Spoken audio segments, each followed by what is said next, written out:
the touch of your lips, dear, but much more for the touch of your whips, dear.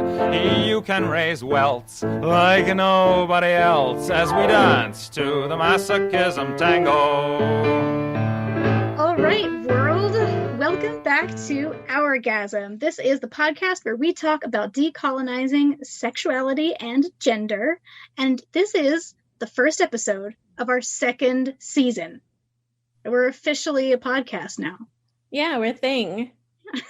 We committed our time to do a whole season, and now we've committed to committing our time to do a second season. This is very exciting. Yeah.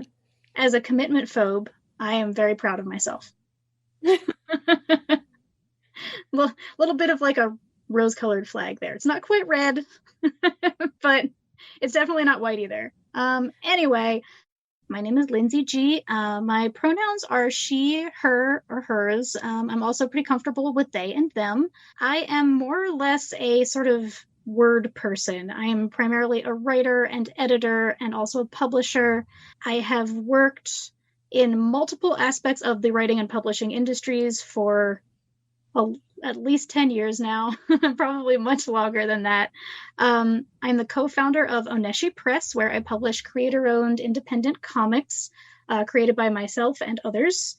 And I am the author of Watching Porn, which is a memoir about my time as a journalist in and around the adult entertainment industry.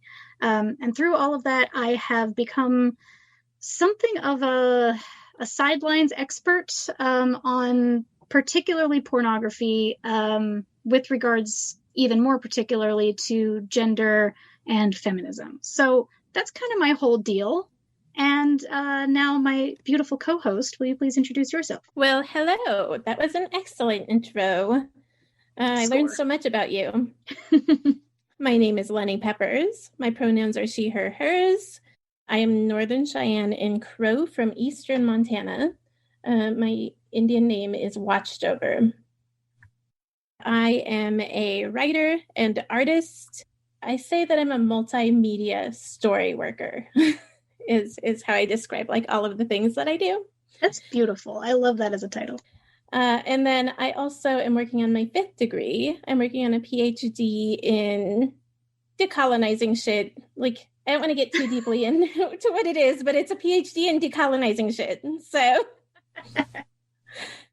most of my degrees center around Native American studies. I have a journalism degree, but I work mostly in Native American resistance and decolonizing around art and media. Damn, that's cool. I think so. I like to think it's cool. I think just being able to say most of my degrees is like, you're already in such rarefied, awesome territory. So just listening to you introduce yourself made me realize, like, I never introduced myself as like, hi, I'm Lynsey and I am white, because it's like the assumed default in our culture that if you don't mention your background, you're just white. So I'm just going to say, for the sake of being transparent, for anyone who wants to know. Literally and figuratively transparent. Yes, that is very true. I am so white that you can actually see a lot of my veins through my skin. It's kind of gross. Like, I'm looking at some right now. I guess my heritage is Irish and German and English. So I am just, generally Northern European, and I'm about as white as they come. I have a Bachelor of Arts in English Literature with a focus on creative writing and a minor in philosophy. And then I got a certificate in publishing from City College of New York back in the day. And that's it. That's it for me. I want to tell you a little bit about our podcast, again, in case you are coming to it in the second season.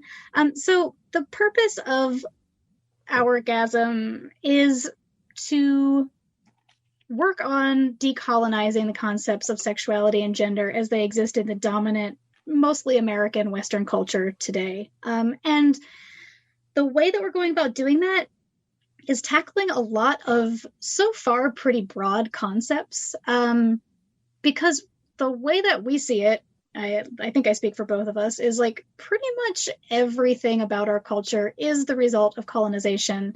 And it's all very intimately tied to gender and sexuality and the expressions thereof. So we're kind of looking at historical looks at things, indigenous ways of looking at things, and more of the, the dominant culture's way of teaching us how to be as people, and looking at how patriarchy and colonization have really influenced how we got here.